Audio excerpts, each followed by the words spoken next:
Hello friends, फिर से स्वागत है आपका। Hello student, welcome back. आज जो हम करने वाले हैं परिघात मूवमेंट्स करने वाले हैं हेलो स्टूडेंट, हमारा जो सिलेबस चल रहा था उसी में आगे का वाला टॉपिक जो है वो है मूवमेंट्स और परिघात जिसको बोलते हैं, उसके बारे में पढ़ेंगे। आज उसको कंसेप्ट करेंगे सेंट्रल। हेलो स्टूडेंट, फिर से स्वागत है आपका। आज जो हम टॉपिक करने वाले हैं परिघात, जो स्टैटिस्टिक्स का बड़ा इंपॉर्टेंट सा टॉपिक है। सबसे पहले इसके बारे में जानते हैं और उसको परिघात क्यों कैलकुलेट करते हैं। सबसे पहले तो इसको पढ़ने देखिए, इसका क्या यूज है। एक तो ये आपको बताता है सिमेट्री के बारे में कि जो हमारा कर्व है ना, नॉर्मल प्रोबेबिलिटी कर्व है, वो सिमेट्रिक है कि नहीं। एक ये बताता है आपको चपटेपन का, ठीक है, जिसके लिए हम क्या करते हैं, बहुत से कोफिशिएंट निकालते हैं, ठीक है, जिसको अल्फा 1 बीटा और गामा कोफिशिएंट होते हैं, जिससे हमें पता चलता है कोर्टिसिस, और कोर्टिसिस से हमें क्या पता चलता है, चपटेपन का पता चलता है कि कितना वो क्या है, लैक्टोकर्टिक है क्या लेजोकर्टिक है, उसके बारे में पता चलता है। तो इसके बारे में पता करने के लिए हम क्या करते हैं, मूवमेंट का कैलकुलेट करते हैं। सबसे पहले डिफाइन करते हैं मूवमेंट होता क्या है। मान लो ये एक रखा हुआ फलक्रम बोलते हैं जिसको, फलक्रम, ओके, ठीक है, आलम्ब जिसको बोलते हैं हिंदी में। और इस पे मैंने एक स्केल रख दिया, ऐसे स्केल रख दिया बिल्कुल बीच में स्केल। आप देखिए इस स्केल को हमें घुमाने की जो शक्ति है वो पता करनी है, कितना घुमा सकते हैं। तो ये डिपेंड करेगा, देखिए ये जो इस पे जो पावर लगेगी ना, घूमना, रोटेशन, कैसे ऐसे रोटेट करना है, ठीक है, या मैं ऐसे कर दूं, ये है और यहाँ पे रखा हो तो इसको कैसे रोटेट कर सकता हूं मैं, यहाँ पे बैलेंस्ड है वो। अब देखिए इसको रोटेट करने की जो शक्ति होगी वो डिपेंड करेगी, दो चीजों पे डिपेंड करती है। एक तो आपने कितना बल लगाया है, ठीक है, फोर्स लगाया है जब वो गया, ये फिजिक्स का छोटा सा कंसेप्ट है। और एक ये कितना दूर है, जितना ये आलम्ब से दूर होगा उतना ही फोर्स ज्यादा लगेगा। अब मान लो इधर भी फोर्स लग रहा है, दोनों वो फोर्स बराबर हो गए तो ये बैलेंस में आ जाता है, ठीक है, सेंटर पे जो रखा हुआ। तो इसको ये जितनी दूरी दो चीजों पे डिपेंड कर रहा है, एक तो डी पे और एक फोर्स जो लगाया आपने उस पे, बल जो लगा रहे उस पे डिपेंड करता है। तो इसकी शक्ति हम निकालना चाहते हैं कि कितना रोटेट कर सकता है। उसी रोटेशन को हम क्या बोलते हैं, मोमेंट्स बोलते हैं। और इस रोटेशन का हमारे स्टैटिस्टिक्स में क्या यूज है उसको देखिए। मान लो मैं नॉर्मल प्रोबेबिलिटी कर्व बनाता हूं, ठीक है, नॉर्मल प्रोबेबिलिटी कर्व जो बेल सेक्ट होता है हमारा, ये लो एक घंटी की तरह बन रहा है, ये बिल्कुल सिमेट्रिक है। अब देखिए सिमेट्रिक है, कोई दिक्कत नहीं है, सिमेट्रिक है तो इसका मतलब इसका मीन मोड मीडियन तीनों इक्वल होंगे, ये हम पहले डिस्कस कर चुके हैं। अब देखिए इसमें अगर मान लो मैं यहाँ पे, ये हमारा क्या हो गया, सेंट्रल पॉइंट हो गया। इस सेंट्रल पॉइंट से हम क्या करते हैं, कोई फोर्स लगाते हैं। तो देखिए यहाँ पे अगर ज्यादा झुकाव होगा तो ज्यादा, अगर मैं फोर्स लगा रहा हूं तो ये थोड़ा नीचे की तरफ आ जाएगा। अगर इधर ज्यादा है तो क्या होगा, इस साइड थोड़ा ऊंचा हो जाएगा। तो उस केस में कर्व बन जाएगा हमारा, ये देखिए ये दाईं तरफ झुक गया, ठीक है, और ये दाईं तरफ थोड़ा सा बड़ा हो गया। तो इसको हम क्या बोलते हैं, पॉजिटिव बोलते हैं, पॉजिटिव सिमेट्री है, एसिमेट्री है, राइट। उसको हमने पहले वाले वीडियो में डिस्कस किया हुआ है। अब आप बात करते हैं दूसरा, ठीक है, दूसरे वाले पार्ट की। अगर ये फोर्स मान लो इधर ज्यादा लगा हो तो इधर झुक जाएगा। यही इसकी प्रकृति हमें पता करने के लिए कि इसमें कितना तो सिमेट्री है, ठीक है, एसिमेट्री कितनी है वो पता करना हो, या हमें पता करना हो कि सिमेट्री कितनी होगी, या हमें पता करना हो कि ये अगर मान लो यहां फोर्स लगा देता हूं तो देखिए एक चीज और भी बन सकती है इसमें। वो क्या हो सकता है, एक तो ये बन जाए बिल्कुल फ्लैट सा बन जाए, एक हो सकता है ऐसे बन के ऐसे बने। तो ये चपटापन है, इसको पता करने के लिए हम स्टैटिस्टिक्स में यूज करते हैं, परिघात को यूज करते हैं। एक्चुअली परिघात के साथ साथ हम क्या यूज करते हैं, कर्टिसिस यूज करते हैं, इसको यूज करते हैं कर्टिसिस। तो ये कहां से आता है, इसके लिए हमें कुछ कोफिशिएंट चाहिए, कुछ टर्म चाहिए होते हैं, ठीक है, कुछ नियतांक चाहिए होते हैं, वो यहां से आते हैं।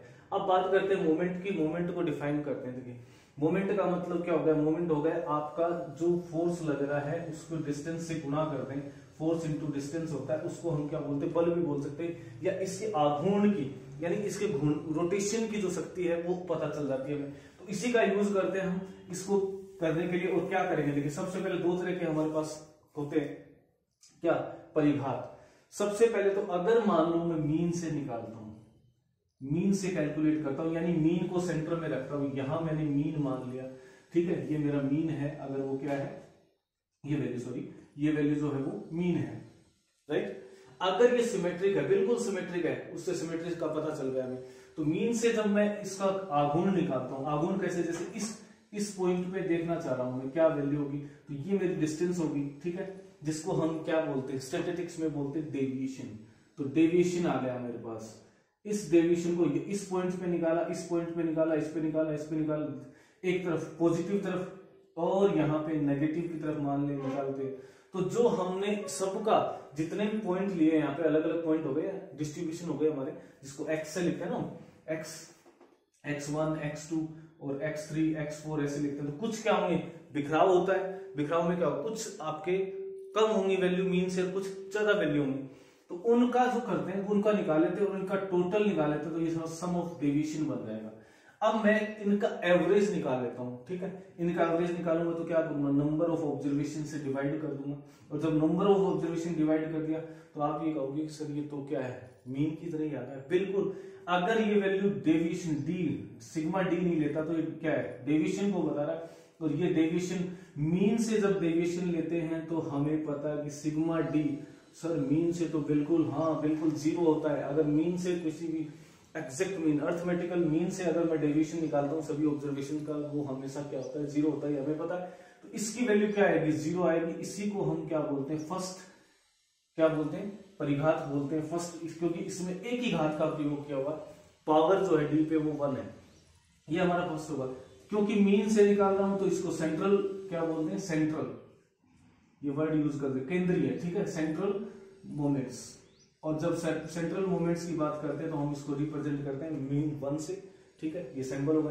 तो ये हमेशा जीरो होगा कब, जब हम सेंट्रल निकाल रहे हैं तो जीरो होगा। सेंट्रल नहीं निकाले, किसी दूसरे पॉइंट से निकाल रहे, अज्यूम्ड मीन से निकाल रहे, मेरे को मीन नहीं पता तो मैं कहीं भी मीन मान के निकालूंगा ना, तब ये जीरो नहीं होता। लेकिन ये अगर मीन से यानी सेंट्रल वाले क्या होंगे, हमेशा जीरो होगा, सम ऑफ डी जीरो होगा, तो इसको μ1 बोलते हैं, राइट। दूसरा निकालते हैं, ये क्या बता रहा है हमें, पावर बता रहा है, कितनी पावर बता रहा है कि इसको कितना रोटेट कर सकते हो आप, कितना ये रोटेशन होगा, यानी किस तरफ ये कर्व झुक जाएगा, इस तरफ या इस तरफ झुक जाएगा, जहां पे ज्यादा फोर्स होगा, यानी यहाँ पे ज्यादा, यानी मीन से ज्यादा वैल्यूज है तो ये नीचे की तरफ आ जाएगा, इसका मतलब पॉजिटिव क्या हो जाएगा, अपने पास स्क्यूनेस हो जाएगी। और अगर इधर कम वैल्यूज है, उनकी तरफ फ्रीक्वेंसी ज्यादा है, यानी उधर फोर्स लगेगा, यानी ज्यादा है, तो ये इधर झुक जाएगा, तो इसके मतलब ये ऊपर की तरफ उधर चला जाएगा। जब ऊपर की तरफ बाईं तरफ जाता है, ठीक है, दाईं तरफ जाता है, या बाईं तरफ, दाईं तरफ तो पॉजिटिव, बाईं तरफ जाएगा तो क्या होगा, नेगेटिव स्क्यूनेस आती है, ठीक है। तो अब ये तो हो गया फर्स्ट ऑर्डर का।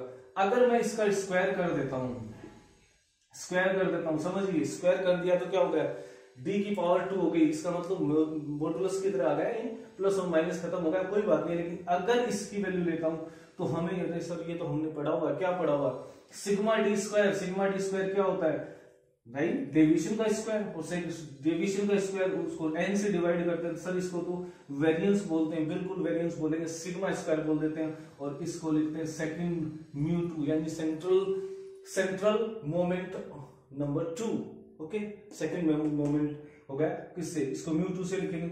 अच्छा सर μ3 निकालना हो तो बिल्कुल μ3 भी निकाल सकते हैं हम। μ3 क्या होगा, सिग्मा डी क्यूब आ जाएगा, अपॉन में n आ जाएगा, अरे सिंपल सा है, कोई दिक्कत नहीं, 3 पावर होती है, थर्ड आ गया। ये कुछ कोफिशिएंट है, 4 पावर में क्या लिखूंगा, सम ऑफ डी 4। क्यों लिख रहा हूं डी, मैंने आपको बताया, क्योंकि डी क्या डिस्टेंस, लेकिन हमारे डिस्टेंस नहीं होती, हमारे स्टैटिस्टिक्स में जब हम बात करते हैं तो डिस्टेंस की जगह हम डेविएशन ले लेते हैं, और जब हम मीन से डेविएशन ले रहे हैं तो इसका मतलब ये क्या हो गए, सेंट्रल मोमेंट्स हो गए, सर इनको सेंट्रल मोमेंट बोलेंगे। m1 m2 m3 और m4 4 तक ही निकालते हैं, उसके बाद कोई जरूरत नहीं पड़ती। अब देखिए सर इसमें कोई डिफरेंस होगा क्या, अगर ये कर्व चेंज हो जाए तो बिल्कुल इसको भी देख लेते हैं। देखिए क्या होगा हमारे पास, अगर ये बिल्कुल सिमेट्रिक है, बिल्कुल सिमेट्रिक है, परफेक्ट सिमेट्रिक है, यानी मीन से इस साइड और दूसरी साइड, दोनों साइड इक्वल वैल्यूज हैं, यानी इक्वल डिस्टेंस पे हैं, तो इनकी वैल्यू, अगर देखिए पहला कंडीशन क्वेश्चन बनता है इससे, अगर मान लो मैं ये कहता हूं कि ये क्या है, सिमेट्रिक कर्व है, नॉर्मल कर्व है, ठीक है, जिसकी स्क्यूनेस क्या है, स्क्यूनेस 0 है, राइट। उस केस में μ1 तो वैसे ही 0 होगा, क्योंकि सम ऑफ डी 0 का, सेंट्रल मोमेंट की बात कर रहा हूं, सेंट्रल मोमेंट 0 होगा, ये सिग्मा स्क्वायर बन जाएगा। इसके साथ साथ देखिए सिमेट्रिक कर्व के लिए μ1 μ3 μ5 सब क्या हो जाएंगे, 0 हो जाएंगे, कब अगर ये कर्व क्या है, सिमेट्रिक है, स्क्यूनेस नहीं है। तो बड़ा इंपॉर्टेंट सा क्वेश्चन बनता है कंपटीशन एग्जाम के लिए कि M1 M3 M4 जीरो होंगे, यानी ऐसा पूछ लेता है आपसे कि एक सिमेट्रिक कर्व है जिसकी स्क्यूनेस जीरो है, सिंपल सी बात है, सिमेट्रिक है तो बिल्कुल, यानी एक नॉर्मल है, बिल्कुल नॉर्मली सिमेट्रिक है, तो उसके अंदर मोमेंट्स की value M1 M2 M1 M3 M5 की वैल्यू क्या होगी, सबकी वैल्यू जीरो होगी। यानी जितने भी ओड नंबर वाले ना, ओड सेंट्रल मोमेंट सिर्फ उसकी वैल्यू जीरो होगी, राइट। तो वो M1 M3 M5 M7 सब जीरो हो जाएंगे, लेकिन हमें M4 तक ही जरूरत पड़ती है जब हम इसका क्या निकालते हैं, कर्टिसिस निकालते हैं। यानी ये ज्यादा चपटा है कि कम चपटा, ऐसे चौक बनेगी कि नहीं बनेगी, यानी उस पर हीप बनेगा कि नहीं बनेगा, राइट। तो ये तो हो गए हमारे सेंट्रल मोमेंट। अब कैलकुलेट करना है आपको, डी पता होना चाहिए, डेविएशन हम निकाल सकते हैं अगर आपको दे रखा है, डेविएशन एंड मीन निकालो मीन से। अच्छा एक और करते हैं, अब ये सर फ्रीक्वेंसी दे रखी होगी, भाई पहला ऑब्जर्वेशन है वो कई बार रिपीट हो रहा है, कुछ नहीं करना होता है, उस केस में एफ और इंटू हो जाता है इसमें, ठीक है। तो इसलिए मैं दूसरे कलर से लिख देता हूं, ये एफ इंटू कर देंगे बस, और कुछ नहीं करना है। ये लीजिए, ये सारे फॉर्मूले बन गए, ये लो, एफ का मतलब हो गई फ्रीक्वेंसी कितनी। अब एन कितना हो जाएगा, एन की वैल्यू हमारे पास, हमें पता है कि अगर फ्रीक्वेंसी देती है तो सबको ऐड कर दो, और जब ऐड कर देंगे तो सम ऑफ फ्रीक्वेंसी कोई एन बोलेंगे। तो ये चीजें आपको समझ आ गई होंगी आई होप, कि M1 M2 M3 M4 क्या है, मोमेंट्स क्या है, मोमेंट्स किसी कर्व को, यानी जो मीन है उसके आसपास उसको रोटेट करने का, यानी उस कर्व को नीचे लाने का या ऊपर लाने का क्या काम है। अगर दोनों तरफ वो मान लो बराबर बराबर है तो ये कर्व ऐसे बन जाता है कि ये ऐसे, तो इसका मतलब इसमें चपटापन ज्यादा है, ठीक है। जो हम बात करेंगे कर्टिसिस जब पढ़ेंगे, ठीक है। अब देखिए इसके बाद मान लो मैं कहता हूं कि सर मैं तो इससे नहीं निकाला, मेरे पास तो मीन है ही नहीं, तो मैं क्या करूंगा, तब भी मोमेंट्स निकाल सकते हैं। कैसे निकाल सकते हैं, देखिए moments with respect to assumed mean. अब देखिए अज्यूम्ड मीन से निकालते हैं, देख अगर ये अज्यूम्ड मीन से निकाल लेता हूं मैं, तो उनको ये तो mu1 mu2 mu3 mu4 से लिखा है।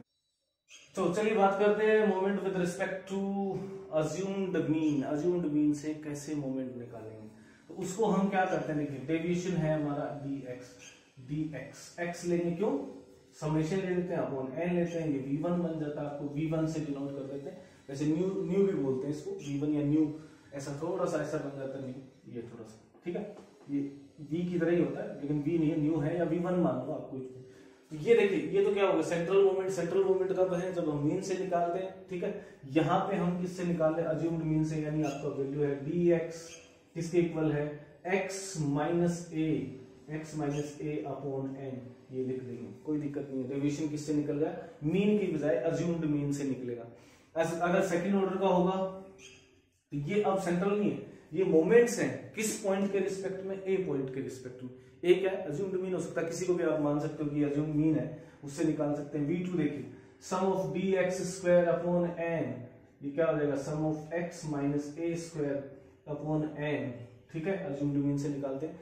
भाई v3 क्या होगा, v3 बन जाएगा आपके पास 3 पावर आ जाएगी अपॉन n इक्वल टू, या ऐसे लिख दो x माइनस ए की power 3, right, upon n dx, x इसलिए लिखा है मैंने कि इसका मतलब हम क्या कर रहे हैं, अज्यूम्ड मीन मेथड लिख रहे हैं। सीधा लिख रहा हूं तो इसका मतलब अज्यूम्ड मीन मेथड नहीं है। और v4 भी क्या हो जाएगा, v4 बन जाएगा आपके पास sigma dx power 4 upon n, 4 power वाला हो जाएगा, और ये हो जाएगा x माइनस ए की पावर 4 और अपॉन में n, ठीक है। मान लो फ्रीक्वेंसी दे रखी हो, तो मैंने फिर बताया आपको, फ्रीक्वेंसी दे रखी है तो सिर्फ क्या करना है, यहाँ पे फ्रीक्वेंसी से इनटू कर देना है, ये फ्रीक्वेंसी से इनटू हो जाएगा, ये लीजिए सेम बनेगा और कुछ प्रॉब्लम नहीं है।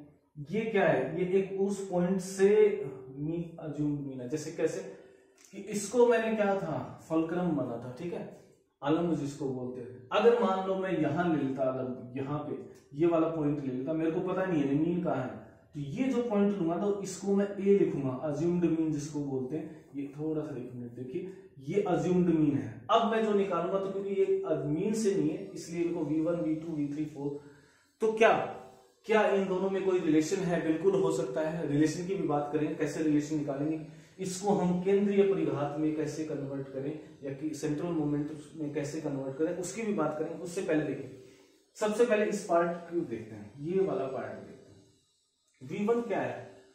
V1 है sir f dx upon n, या मैं यहां लिख देता हूं fx minus a upon n। अगर मान लो मैं a अज्यूम्ड मीन है ना, ये तो इसको 0 रख दो, इसको क्या कर दिया मैंने 0 बना दिया, तो क्या फर्क आएगा? फर्क क्या आएगा जी, ये बन जाएगा आपके पास, अगर a को 0 रख दूं तो आपके पास क्या बनने वाला है, देखिए sigma f x upon n बनेगा। और ये क्या होता है?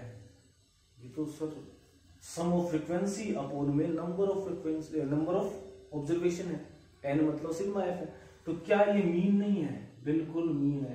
तो एक और बड़ा इंपॉर्टेंट सा क्वेश्चन बन गया आपके लिए कि अगर हम क्या कैलकुलेट कर रहे हैं, मोमेंट्स कैलकुलेट कर रहे हैं, और इस मोमेंट्स को अगर 0 से कैलकुलेट करते हैं, 0 को क्या मान लिया, आलम जो ना हमारा उठा के हमने 0 पे रख लिया, कहीं 0 होगा, कुछ प्लस की वैल्यूज है, कुछ माइनस की वैल्यूज मान के अगर उसको 0 पे रख लिया, तो अगर इससे मैं निकालूंगा तो ये प्रथम जो क्या है मोमेंट है, फर्स्ट मोमेंट जिसको बोल सकते हैं, केंद्रीय नहीं है, ध्यान रखना, फर्स्ट मोमेंट x बार यानी ये मीन के इक्वल आ जाता है।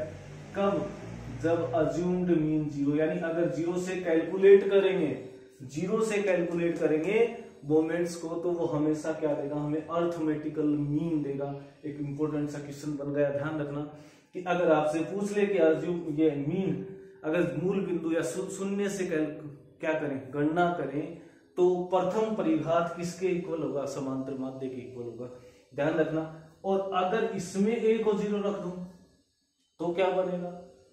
इसमें भी 0 रख के देख लेते हैं, तो ये क्या बनेगा, देखिए ये वाला जो टर्म बन जाएगा वो सिग्मा एफ एक्स माइनस, तो एक्स ए को तो 0 रख दिया, अरे ये क्या है आपको पता है, एक्स का स्क्वायर कहाँ करते हैं? एक्स का स्क्वायर फ्रीक्वेंसी नहीं है तो छोड़ दो, किसको करते हैं? ये तो सर वेरिएंस के इक्वल है, बिल्कुल वेरिएंस है, तो sigma square will be F x. यानी अगर 0 से मैं सेकंड वाला मोमेंट कैलकुलेट करता हूं तो ये मोमेंट क्या है, ये हमारा वेरिएंस के इक्वल हो जाता है। और अगर फर्स्ट कैलकुलेट करता हूं तो वो क्या होगा, समांतर माध्य के इक्वल होगा। दो चीजें मैंने बताई, बड़े इंपॉर्टेंट है, एग्जाम में पूछते ही और यहीं से उठा के पूछेगा। कैलकुलेशन नहीं करवाना चाहता वो आपसे ये पूछना चाहता है कि आपका कंसेप्ट कितना क्लियर है, आपने इसको समझा कैसे है मोमेंट्स को। और मोमेंट को मैंने बताया ना, ये इसको नीचे लाने की कोशिश करेगा। दोस्तों कई बार आपसे ये पूछ लेते हैं कि आप कुछ परिघात दे रखे हैं और उसको सेंट्रल में यानी V1 V2 दे रखे हैं आपको, V1 V2 V3 V4 assumed mean से जो आपने निकाले वो दे रखे हैं, और आपको μ1 μ2 μ3 μ4 में कन्वर्ट करने पड़ जाएंगे। तो इसका रिलेशन क्या होगा, कैसे कन्वर्ट कर सकते हैं हम? तो इसके लिए मैं आपको देखिए ट्रिक बताता हूँ, थोड़ा समझने की कोशिश कीजिए, क्योंकि वैसे याद करना थोड़ा सा टिपिकल होगा। हम जब ये पढ़ते हैं x माइनस वाई का स्क्वायर पढ़ते हैं, ठीक है, x माइनस वाई तो 1 पावर तो वो सीधा ही आ जाएगा x माइनस वन फर्स्ट के लिए। तो अगर x माइनस वाई स्क्वायर पढ़ते हैं तो मेरे पास आता है x का square minus 2x Y plus का वाई स्क्वायर, ठीक है। और क्यूब पढ़ते हैं तो x माइनस वाई की पावर 3 होती है ना, ये होती है x क्यूब, ठीक है, minus 3x square Y plus 3x Y square और माइनस का वाई क्यूब, ऐसे आता है। अब इसमें हम क्या करते हैं, इसी का यूज करने की कोशिश करते हैं, इसी के पैटर्न पे चलने की कोशिश करते हैं, ताकि आपको याद हो जाएगा। 4 पावर में भी आता है, ठीक है। देखिए 3 पावर में तो आपको 1 3 3 1 याद करना होता है, 1 इसका कोफिशिएंट 3 3 1, और अगर ये 4 पावर हो जाए ना तो आपको कोफिशिएंट जो याद करने ना मेनली वो आ जाएगा, देखिए x माइनस 6 आएगा, x क्यूब वाई प्लस 10 आ जाएगा, ठीक है, प्लस माइनस का 4 आएगा, प्लस का 6 एक्स स्क्वायर वाई स्क्वायर आ जाएगा, ठीक है, plus minus 4x y cube आ जाएगा, और प्लस में वाई की पावर 4 आ जाती है। तो देखिए ये सिंपल सा 1 3 3 1 1 4 6 4 1, ठीक है, ये याद कर सकते हैं। अगर आपसे ये भी याद नहीं होता तो इन दोनों को जोड़ के लिख दो यहाँ पे 4, इन दोनों को 3 और 3 6 हो जाएंगे, इन दोनों को जोड़ करके 4 लिख दो, लास्ट वाला 1 होगा, पहले वाला 1 होगा। सिंपल सा कर सकते हैं।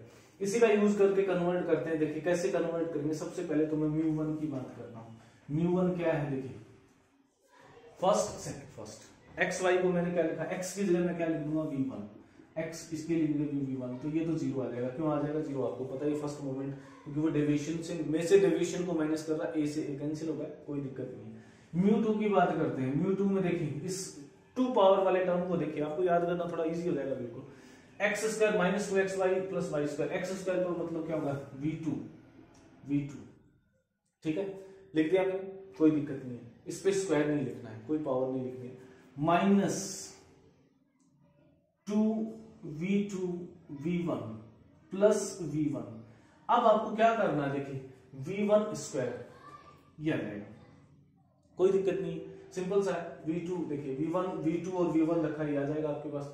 μ3 की बात करता हूं मैं, μ3 को कैसे कन्वर्ट करूंगा, तो ये हो गया v3, 3 से स्टार्ट कर दो, 3 टर्म बना देंगे। देखिए v3 जैसे इसमें पहला टर्म, तो पावर की जगह 3 लिख दिया, माइनस 3v2 v1, ठीक है, ओके, कोई बात नहीं है। उसके बाद आएगा आपके पास प्लस 3v2 स्क्वायर v1 और माइनस में आ जाएगा आपके पास ये v3 2 1 और 3 2 1 ऐसे रखना है। v3 v2 v1 उसी फॉर्मूले को यूज कर रहा हूं, माइनस में आ जाएगा आपके पास v1 की पावर 3। अब देखिए क्या टर्म बना आपके पास, v पावर 3 नहीं लिखना, पहले इस पे पावर बढ़ाएंगे, माइनस 3v2 v1, ठीक है, ये क्या बन गया, प्लस का 3v1 square minus v1 cube, और ये दोनों मिला के आपको दे देंगे v3 minus 3v2 v1 plus देखिए 2 बचा v1 स्क्वायर। ये आपका थर्ड वाला, यानी μ3 कैलकुलेट करना, और आपको दे क्या रखा है, v1 v2 v3 दे रखे हैं, यानी कोई भी मोमेंट दे रखे हैं, अज्यूम्ड मीन से हम सेंट्रल में कन्वर्ट कर रहे हैं। 4 पावर के लिए देखिए, यहां से देखिए v3 v2 v1, ठीक है, पावर उस साइड v1 की पावर बढ़ती जाएंगे। देखिए v1 की पावर 1 है, फिर 2 है और फिर 3 है, v3 लिखना है, बाकी कुछ नहीं, उस पर पावर नहीं आएगी। v3 इसको कैलकुलेट कर लिया, इसमें देखो v2 v1 की पावर 1 और फिर v1 की पावर 2, यहाँ पे 1 पावर फिर 2 पावर 3 पावर, ये मिलके आपके पास ये आ जाएगा, बस इतना सा ध्यान रखना, तो एक टर्म कम हो जाएगा। और μ4 लिखूंगा तो देखिए v पावर 4, यहाँ पावर नहीं लगानी, माइनस 4, ठीक है, v1 आ जाएगा, v3 आ जाएगा, कोई दिक्कत नहीं है, v1 आ गया, प्लस 6 v2 आ जाएगा, v1 का स्क्वायर हो जाएगा, माइनस 4, ठीक है, v2 के बाद आ जाएगा आपके पास v4 v3 v1, और देखिए 4 3 2 1, और ये v1 की पावर, यहाँ पावर बढ़ती जाएगी। लास्ट में आपके पास जो आना है वो क्या आना है, देखिए प्लस माइनस, अब प्लस आएगा, और वो प्लस क्या आएगा, 4 v1 आएगा, तो v0 तो आएगा नहीं, तो v1 पे पावर क्या आ जाएगी, 4 आ जाएगी।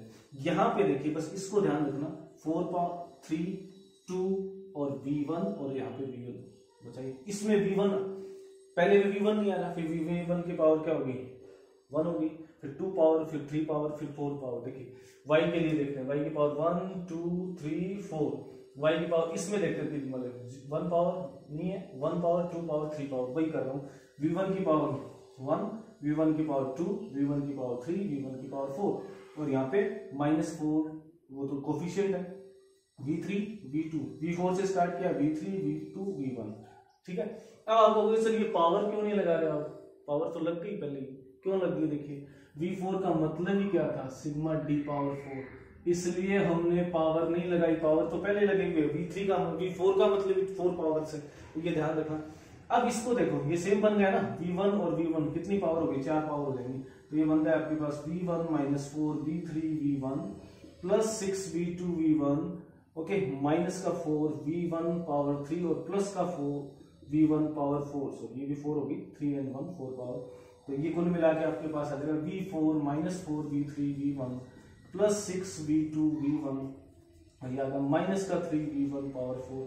तो ये याद करना आपको, तो ये थोड़ा सा टिपिकल था याद करना, इसलिए मैंने आपको क्या बता दिया, एक ट्रिक बता दी इसकी कैसे लिखना है, ये ट्रिक मैंने आपको बताई, इसमें भी लागू होगा, इसमें भी लागू होता है, और यहाँ पे भी लागू होता है। क्या करना है देखिए, 2 है तो 2 से स्टार्ट करूंगा, 2 1 1, ठीक है।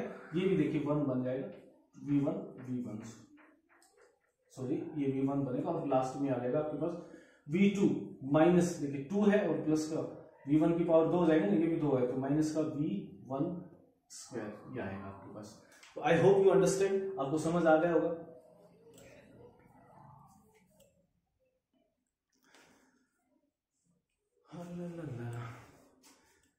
ठीक है, तो ये थोड़ा सा करेक्शन कर लेना बस, इसमें थोड़ा सा ये था ना, वो V2 लिख दिया था मैंने, तो V2 V1 यहाँ पे भी देखो V1 से स्टार्ट हो रहा, फिर क्या आएगा V1 आएगा, ठीक है, वो 0 हो गया। ये हमारा क्या है, सिग्मा स्क्वायर होता है, मैंने पहले डिस्कस कर दिया, ये आपको समझ आ गया इसमें और उसमें। अब मान लो आपको चेंज करना हो तो इजीली आप चेंज कर सकते हो। कैसे, मान लो V1 V2 V3 की वैल्यूज दे रखी है आपको, मैं लिख देता हूँ। मान लो V1 दे रखा है आपको 2 दे रखा मान लेते हैं, ठीक है। V2 दे रखा है आपको 3, V4 दे रखा है मान लो, V3 दे रखा है आपको मान लो 2 एंड V4 हो गया आपको मान लो 2। चलो ऐसे ही लेते हैं, इजी था किसी। अब आपको सेंट्रल में कन्वर्ट करना है, यानी μ1 μ2 μ3 निकालना है। तो μ1 कैसे निकालूंगा, देखिए μ1 तो 0 ही होता है, उसका वैल्यू आपको V1 minus V1 equal to 0 आ जाएगा, 2 माइनस 2। V2 निकालना, μ2 निकालना, सेकंड ऑर्डर का निकालना। तो सेकंड ऑर्डर का कैसे निकालूंगा, देखिए V2 माइनस V1 का स्क्वायर, तो V2 कितना है 3 माइनस 2 का स्क्वायर क्या आ जाएगा भैया, माइनस का 1 आ जाएगा, कोई दिक्कत नहीं है, μ2 माइनस 1 हो सकता है, ठीक है। इसके बाद देखिए V3 ले लेते हैं, μ3 लेते हैं, μ3 में क्या आना है, μ3 कैसे निकलेंगे, देखिए V3 मैं फिर ट्रिक से लिखता हूँ, V2 V1। अब यहाँ क्या आएगा, देखिए यहाँ तो पावर आएगी नहीं, यहाँ पे V1 की पावर 2 आएगी, यहाँ पे 3 पावर है, ये पॉजिटिव नेगेटिव और ये 3 आ जाएगा और ये प्लस का 2 आ जाएगा, यही लिखा है।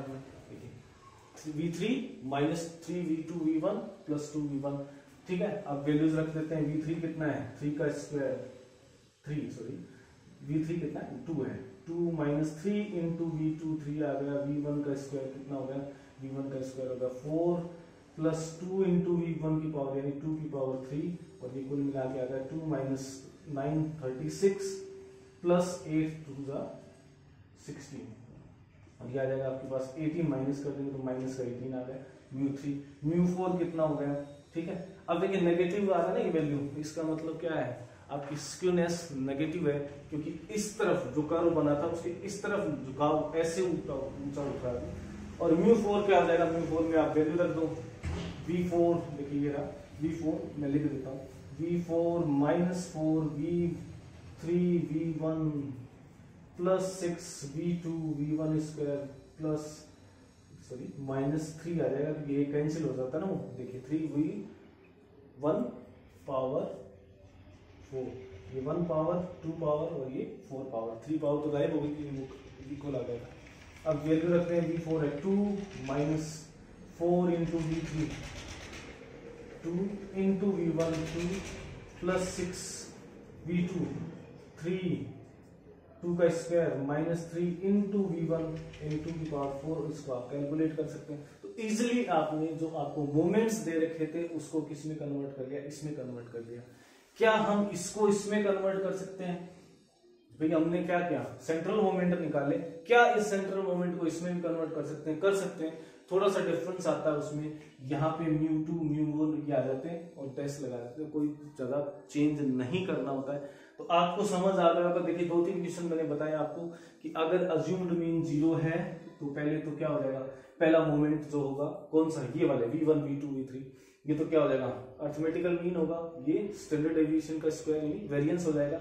और इसके साथ साथ मैंने बताया आपको कि फर्स्ट हमेशा क्या होता है 0 होता है। सिमेट्रिक जितने भी होंगे, सिमेट्रिक अगर मैं ले लेता हूं किसको, सिमेट्रिक कर्व ले लेता हूं, यानी आपके पास डिस्ट्रीब्यूशन बिल्कुल सिमेट्रिक है, तो इसका मतलब ओड जो ओड वाले मोमेंट्स हैं वो क्या होंगे, जैसे ये वाले टर्म μ1 μ3 μ5 अगर 0 हैं तो मैं कह सकता हूं कि इसमें स्क्यूनेस 0 है, वो बिल्कुल एक बेल शेप्ड आपका कर्व है। तो आई होप आपको समझ आया होगा परिघात। अगर आपको वीडियो अच्छा लगा प्लीज शेयर और लाइक कर दीजिए, और अगर चैनल पे फर्स्ट टाइम आए तो सब्सक्राइब कर लीजिए। Thank you for watching.